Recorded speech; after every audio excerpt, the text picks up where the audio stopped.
नमस्कार.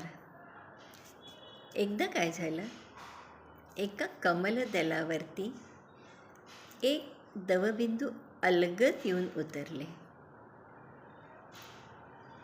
ते कमळ थोडेसे थरारले, घाबरले आणि दुसऱ्याच क्षणी स्थिर झाले.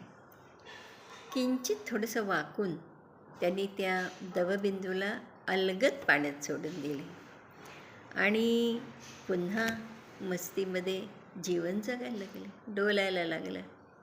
फ्रेंड्स, आपल्या जीवनाचं देखील असंच आहे.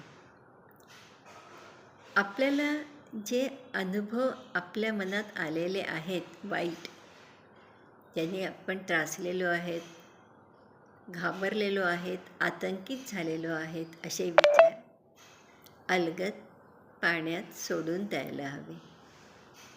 पण हे पाण्यात न सोडता सृष्टीला अर्पण करायचे. हे सृष्टीला अर्पण केलेले हे विचार, निगेटिव्ह विचार पुन्हा परतून आपल्याकडे येतात आणि त्यावेळेस ते 100 पटीने शुद्ध झालेले असतात, सकारात्मक झालेले असतात.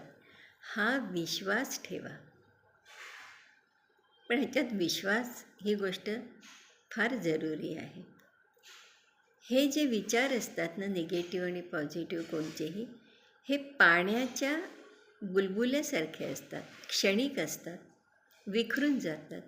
पण आपण काय करतो? आपण त्यांना बांधून ठेवतो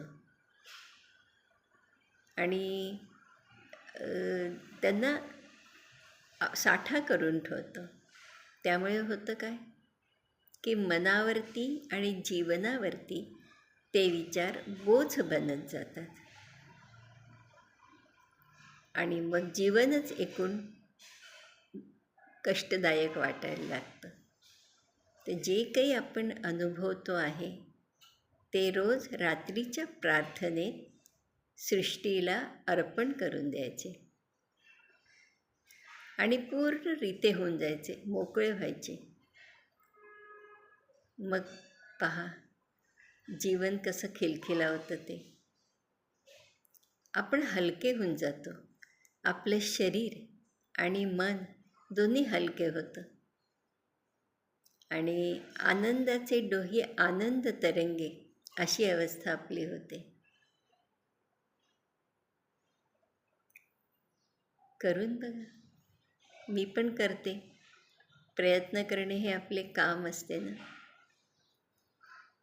थँक्यू.